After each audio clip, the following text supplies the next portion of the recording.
Luzon, Visayas, Mindanao at buong mundo. Ngayon ay Biyernes sa 15 ng Setyembre 2023. Ako si Barbie Mulak at ito ang Balitang A to Z. Pero kung tutusin talaga, although above minimum na kami, hindi pa rin siya sapat. Payday Friday! Pero sa taas ng presyo ng bilihin, maraming Pinoy kinakapos pa rin. Pag tumaas yung sahod ng mga manggagawa, ang domino effect yan, mas hahatak yan para doon sa pagtataas ng ating paglakas ng ating ekonomiya. Panawagan ng labor group, itaas na ang sahod sa buong bansa. Pero mga negosyante, umaalma. Hindi na absuelto, hindi nagkaroon ng whitewash, at napakabilis na pag-atol sa kanya. Pumatay sa OFW na si Julie B. Ranara. Pinatawan ng 15 taong pagkakakulong. Pangulong Marcos nananawagan, maging patas ang inaasahang apela ng akusado. Mahigit 10,000 bar takers, inaasahang kukuha ng exams simula sa Linggo. Ilang kalsada sa Metro Manila, isasara. At sa ating balitang A to Z Sports, pambansang kamao, may bagong lunsad na volleyball league.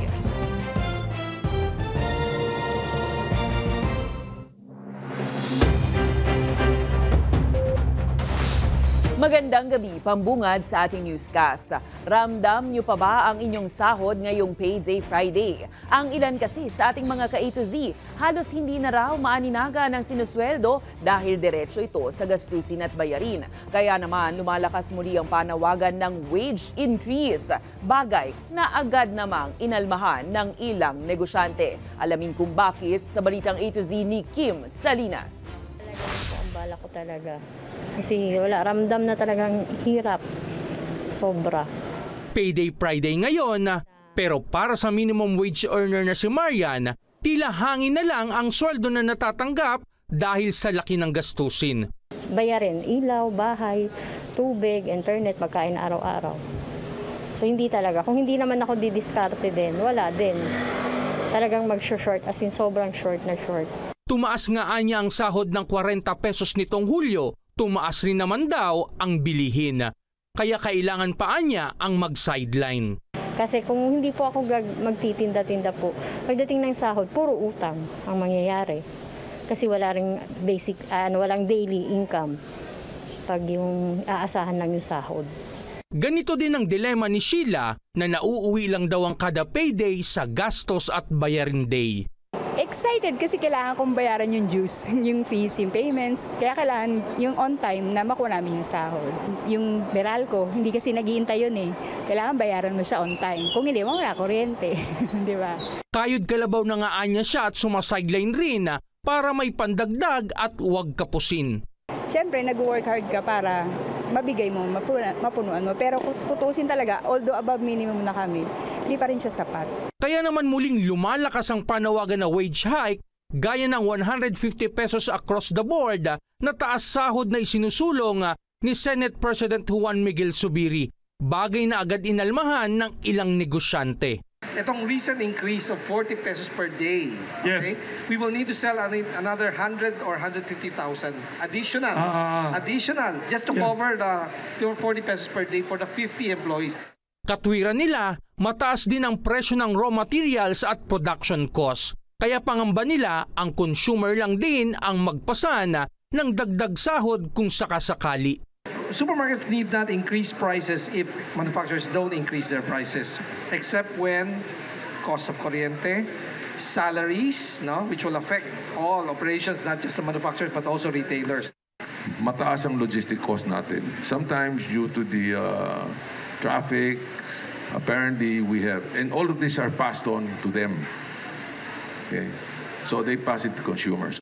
Pero ang National Federation of Labor Union, KMU, duda na tataas lalo ang bilihin kung magkakaroon ng wage increase. Pag tumaas yung sahod ng mga manggagawa, ang domino effect yan, mas hahatak yan para doon sa pagtataas ng ating paglakas ng ating ekonomiya. Paliwanag ng grupo, anumang pagtaas ng sahod, iyan ay ginagastos din no? Sa ospital, sa pabahay, sa iba't ibang sa serbisyo at iba't iba pa.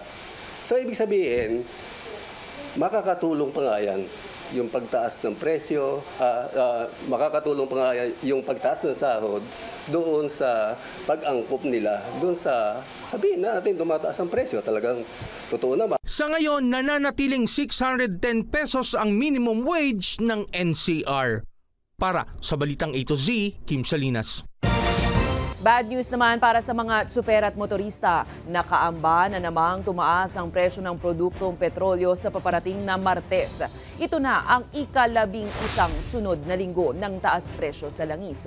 Ayon sa Department of Energy, inaasahang aabot sa hanggang 2 piso kada litro ang dagdag sa diesel, 1 peso and 15 centavos kada litro naman sa gasolina, habang 1 peso and 70 centavos sa kada litro ng kerosene. Simula noong July 11, sumatotal na sa 14 pesos mahigit na ang itinaas ng presyo ng diesel, 9 na piso sa gasolina, habang 14 naman sa kerosene. At speaking of mahal na gastusin, inulan ng batikos ang aktres na si Neri Miranda matapos itong magbahagi ng weekly meal plan na nagkakahalaga ng 1,000 piso. Ayon kasi sa netizens, halos hindi makatotohanan ang ginawang meal plan ng aktres dahil tumataas na ang bilihin sa bansa at hindi naaabot ang 1,000 piso sa isang linggo. Napansin rin ng mga ito ang nakalistang leftover o mga hindi naubos na pagkain para sa hapunan. Agad namang dinepensahan si Neri ng asawa nito na si Chito Miranda at sinabing ang 1,000 pisong budget ay para sa mga maliliit na pamilya lang.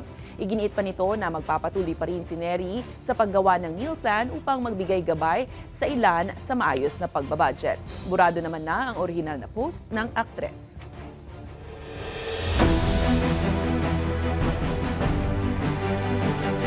Makukulong ng 15 taon ang pumatay sa overseas Filipino worker na si Julie B. Ranara. Agad namang nagpaabot ng pasasalamat ang Pangulong Bongbong Marcos Jr. sa mga otoridad sa pag-asikaso ng kaso ng naturang OFW. Umaasa rin ang Pangulo ng patas na appeal process na inaasahang ihahain ng akusado. Narito ang ating balitang A to Z.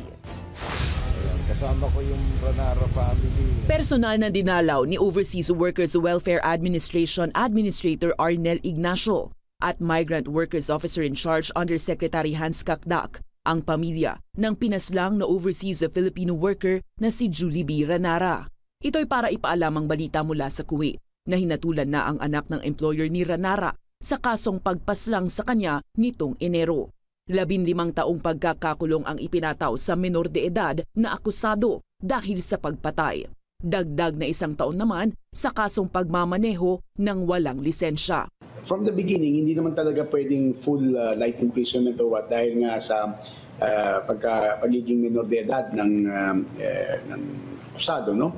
Ganun pa man, hindi na absuelto, hindi nagkaroon ng whitewash, at napakabilis na pag-atol sa kanya. Agad namang ipinaabot ni Pangulong Ferdinand Bongbong Marcos Jr. ang kanyang pasasalamat sa Philippine Embassy, DMW at mga otoridad ng Kuwait.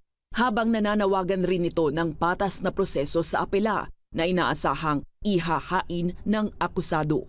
Sa ngayon, wala pang natatanggap na kompensasyon ang pamilya Ranara mula sa employer. Pero nakatanggap naman ito ng tulong mula sa pamahalaan ng Pinas. They are grateful na may justisya, pero siyempre, hindi recent lang yung pagkapatay, karumang-duman na pagkapatay kay Jollibee. Kaya parang para sa kanila, siyempre, hindi naman mapapalit eh. Hinihintay lang nila yung anuman ng moral damages. So parang, alam natin, buhay na wala, no? Enero nang matagpuan ang mga labi ni Ranara matapos halayin, patayin at sunugin ng anak ng kanyang employer. Base sa autopsy, buntis ang OFW nang ito ay matagpuan. Ang kaso ni Ranara ay muling bumuhay sa mga panawagan na i-review ang pagde-deploy ng OFW sa Kuwait dahil sa mga kaso ng pang-aabuso. Humihiling ang Philippine Amusement and Gaming Corporation ng exemption sa ipinatutupad na election ban dahil sa papalapit na barangay at sangguniang kabataan elections. Batay kasi sa Section 261 ng Omnibus Election Code, ipagbabawal ang mga ahensya ng gobyerno na maglabas ng pondo sa loob ng 45 araw bago ang eleksyon. Ayon kay PAGCOR Vice President for Corporate Social Responsibility Ramon Stephen Villafore, oras na magkaroon na ng election ban, maapektuhan ang kanilang pamamahagi ng tulong pinansyal at pagpapatayo ng proyekto. Una nang nakapaghain ng petisyon ng Legal Department ng PAGCOR upang hindi na mapabilang sa naturang kautusan, bagay na pinag-aaralan ngayon ng Commission on Elections. Kami ng exemption so that the projects will not be disrupted, especially for relief. The Mayon is ongoing and we anticipate more typhoons that will enter the country. Ang election ban will be up to the end of October. So may mga 1.5 months pa tayo na hindi naman natin pwedeng sabihin sa typhoon bawal kayo kasi may eleksyon. Abiso sa mga commuter at motorista, 4 na lungsod sa Metro Manila ang pagdarausan ng bar exams na sisimulan sa Linggo. Kaya ang mga lokal na pamahalaan abala na sa seguridad ng mga paaralang pagdarausan ng mga pagsusulit. May balitang A to Z si Ian Maghanon. Hinigpitan na ang seguridad sa ilang universidad sa Metro Manila para sa idaraos na bar exams ngayong taon. Sa Linggo na kasi magsisimula ang unang araw ng pagsusulit para sa mga nag-aasam na maging ganap na abogado. Sa University of the Philippines sa Quezon City, ilang motorista ang hinarang at hindi pinayagang makapasok sa loob ng paaralan. Mas malapit ang daan dito punta pauwi sa amin. Ayon sa UP Police Headquarters, Korte Suprema mismo ang naghigpit ng seguridad ng UP. 9 na mga entry at exit points nito ang kasalukuyang binabantayan ng tig-iisa ring sikyo ng universidad. Pero paglilinaw ng Traffic Bureau ng lungsod, doon sa loob ng UP, mga designated na lang siya, stops. Kung saan lang yung mga sasakyan drop-off.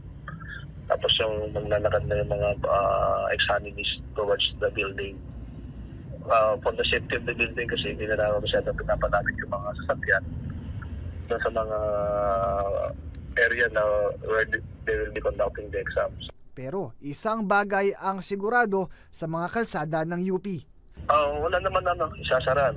Expected din ang maraming sasakyan papasok ng UP saka sa Ateneo actually. Samantala sa Manila City, 5 kalsada ang pansamantalang isasara, partikular ang mga malapit sa San Beda University at University of Santo Tomas. Ayon sa Manila Police District, ang kahabaan ng kalsadang ito sa Menjola at ang C. Aguila Street ay kabilang sa mga kalsadang pansamantalang isasara upang bigyang daan ang bar exams para sa lahat ng mga nag-aasam na maging ganap na abogado. Ang lahat ng mga sasakyan ay hindi papayagang dumaan sa magkabilang lane sa oras na magsimula ang pagsusulit. Bagay na malaking abala para sa ilang namamasada at estudyante. Mahirap po kasi malayo pa po yung binabiyahe ko. Tapos may 7 o'clock classes po ako kaya kung matatraffic po tapos isasarado din po yung daan, possible na malate po ako sa klase ko. Mapunta lang sa Crudo kung bubiyahe ka. Ang traffic doon, ang pasahero namin nandito mga estudyante. Walang sasakay kung nandun lahat. Mahigit 200 kapulisan naman ng Manila Police District ang ipapakalat para sa seguridad ng Kamay-Nilaan. At makakaasa yung ating mga kababayan na makikita nila yung ating mga kapulisan. Madaling araw pa lang na andyan na. At babantayan natin yung ating mga nagpapakapanta sa batas. Nag-abiso na rin ng traffic closures malapit sa Manila Adventist College sa Pasay City, UP Bonifacio Global City Campus sa Taguig City at sa National Bar Headquarters ngayong taon sa San Beda College sa Alabang, Muntinlupa City. Para makatulong sa pagbabantay ng kaayusan, magpapadala rin ng dagdag na puwersa ang MMDA. Sa datos ng Korte Suprema, halos 11,000 bar takers ang kukuha ng exams sa national headquarters at 14 na local testing centers nationwide. Gaganapin ang exams sa Linggo, September 17, Miyerkules, September 20 at sa susunod na Linggo, September 24. Para sa Balitang A to Z, Ian Maghanoy. Good news naman po, may libreng sakay ang MRT-3 para sa mga kawani ng gobyerno bilang pakikisa sa pagdiriwang ng 123rd anniversary ng Philippine Civil Service. Magsisimula ang libreng sakay sa Lunes, September 18 hanggang 20. Alas 7 yan ng umaga hanggang alas 9 pagka sa rush hour sa umaga, alas 5 hanggang alas 7 naman ng hapon paggabi. Valid government ID lang ang kinakailangan dalhin para ma-avail ang libreng sakay. Susunod sa ating balitang A to Z Sports, pambansang kamao, may bagong lunsad na Volleyball League. At sa ibayong balita, latest sa matinding pagbaha sa Libya, may mga Pinoy nga bang nadamay. Abangan ang kumpletong ulat sa pagbabalik ng balitang A to Z.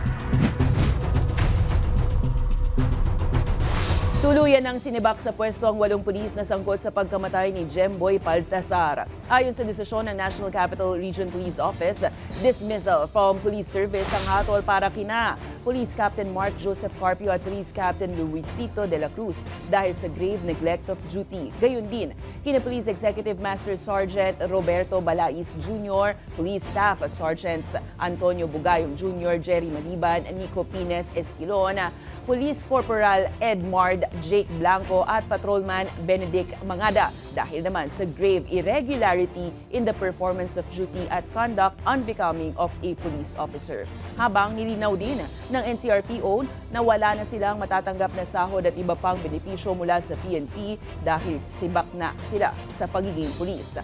Matatandaang napatay ang binatilyo dahil sa mistaken identity.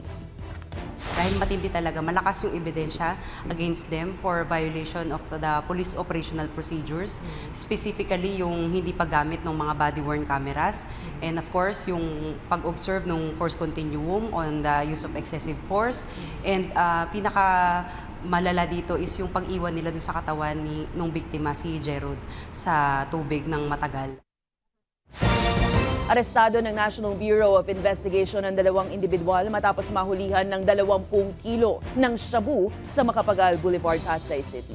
Ayon kay NCR Regional Director Romel Vallejo, nagkasa sila ng operasyon matapos makatanggap ng impormasyon na may magaganap na transaksyon ng isang malaking grupo ng drug syndicate na pinamumunuan umano ng mga Chinese. Tumambad sa kanila ang isang malaking kahon na naglalaman ng mga tape dispenser kung saan nakasilid ang mga iligal na droga. Nagkakahalaga ng mahigit 13 million pesos ang nasabat na iligal na droga. Depensa naman ng driver ng taxi, hindi niya kakilala ang kanyang pasahero at wala siyang kinalaman sa operasyon ng grupo. Inimbisigan natin sa ngayon, ma'am, dahil siyempre kawawa naman kung hindi siya kasama. Pero we are now in the process of verifying his identity. Kung talagang driver lang siya ng taxi company nito or kasama siya.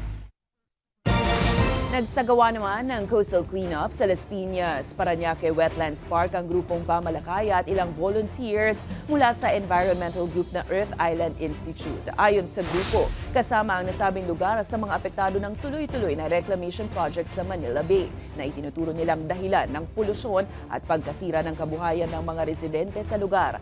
Target ng kanilang hakbang na ipaalala ang anilay mayamang biodiversity at marine resource ng lugar. Bilang protesta na rin sa anilay kawalan ng aksyon ng gobyerno sa reclamation sa Manila Bay.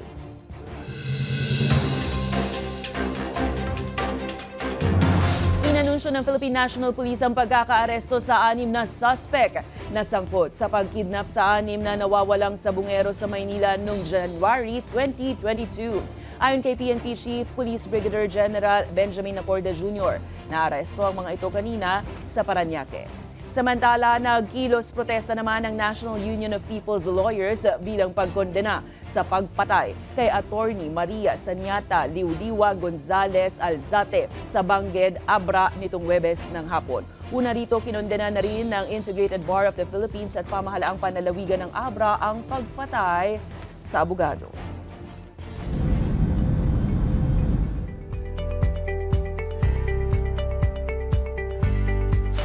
Wala pang natatanggap na ulat ng sugatan o nasawing Pinoy sa matinding pagbaha sa Libya ayon sa pinakahuling ulat ng Department of Foreign Affairs. Ayon kay DFA Undersecretary Eduardo De Vega, nasa 70 Pilipino ang nakumpirmang ligtas na. Hinihikayat naman ni De Vega ang iba pang Pinoy na apektado na dumulog sa Embahada ng Pilipinas. Sa ngayon, pumalo na sa 11,300 ang nasawi sa sakuna ayon yan sa Libyan authorities. Walang Filipino included sa casualties at missing. Accounted for ayon sa mga Filipino community leaders. So that's good news. Ganun pa man, kung may Filipino na kailangan ng assistance, financial assistance doon, lalo wala ng trabaho o gusto nang umuwi ng Pilipinas, nandun ang ating pamahalaan, nandiyan ang ating embahada para tulungan sila at kontakin lang nila. May bagong aabangang torneo ang volleyball fans habang may panawagan naman ng Philippine Olympic Committee sa host country ng Asian Games na China. Alamin yan sa Balitang A to Z Sports ni Kim Salinas. Manny Pacquiao's Maharlika Pilipinas Volleyball Association 2023 Scouting Combine. Formal na ngang inulunsad ngayong araw ang Maharlika Pilipinas Volleyball Association, isang paligan ng volleyball na itinataga ng Pinoy sports icon Manny Pacquiao. 10 koponan na nakabase sa kanilang mga local government units ang maglalaban-laban, kabilang ang mula sa Marikina, Caloocan, Rizal, Biñan at Agusan del Norte. Gayon din mula sa Manila, Bulacan, Bacoor, Quezon City at ang isang team na Blue Hawks. Layo ng torneo na luminang ng mga bagong talento sa volleyball kung kaya't lilimitahan sa 3 dating professionals ang papayagan sa kada team. I'm hoping for this MPBA inaugural season ay suportahan nyo rin at hindi lamang ito ay women's but mayroon din tayong men's category by next year. Huwag kayo mag-alala dahil pinaplano na natin yan, kasama yan sa plano natin na magkakaroon ng men's and saka women's volleyball. Aarangkada ang debut session ng torneo ngayong Oktubre at magpapatuloy hanggang Disyembre. Samantala, we need your support and prayer for our Philippine delegation. Nananawagan ng Philippine Olympics Committee ng patas na trato mula sa China. Sa papalapit na Asian Games ngayong buwan sa Hangzhou, ayon kay POC President Abraham Bambol Tolentino, excited ang Philippine delegation na sumabak sa torneo pero sana raw ay hindi madamay ang sports sa tensyon sa West Philippine Sea. Hopefully, maganda treatment sa atin ng host country kahit po merong issue, whether it's a issue politically or what, West Philippine Sea issue or what. You know, sports unify people and unify everything. Sports is a different story. Sports for all. Halos 400 atletang Pinoy ang sasabak sa Asyada kung umaasa ang Pinas na mahigitan pa ang 4 na gintong nakamit nito nung nakaraang palaro. Para sa Balitang A to Z, Kim Salinas. Sa aming pagbabalik sa showbiz, singer-songwriter na si Love nag-concert nga ba ng live sa isang fast food chain dito sa Pinas. Manatili nakatuto, kayo ay nanonood ng Balitang A to Z.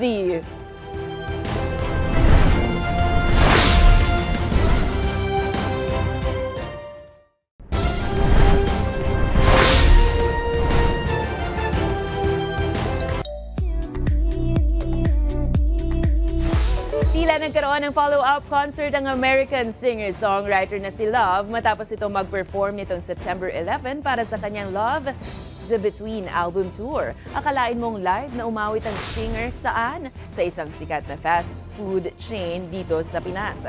Bago nito, makikita sa video na magpapapicture lang sana si Love sa mascot ng naturang restaurant, ngunit bigla raw itong nakaramdam ng gutom kaya naman daw pumasok ito sa loob. Na-curious din umano ito sa ginagamit ng mic ng mga staff tuwing may kukuha ng order, kaya naman ang susunod na nangyari, hindi nito napigilang gamitin at i-testing ang mikropono.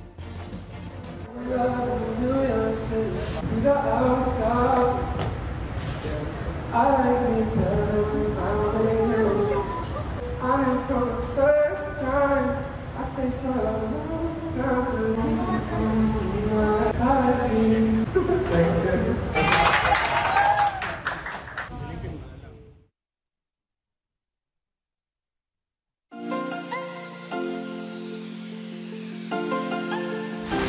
Para naman sa ating balitang nakaka-good vibes sa mga mommies na nagdadalang tao, for sure alam natin ang hirap ng kanilang nararanasan kapag manganganak na. Kaya naman ang ilang doktor at nurse may inihandang gimmick upang maibsan kahit paano ang sakit na nararamdaman.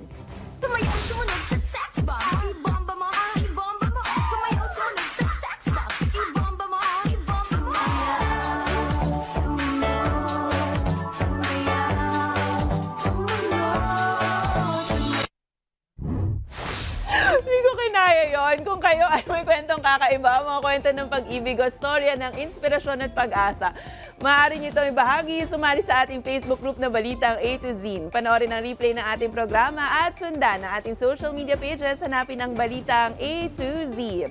Ang ating pabaong quote of the night ay mula sa isang agricultural scientist at humanitarian na si Mankombu Sambasivan Swaminathan.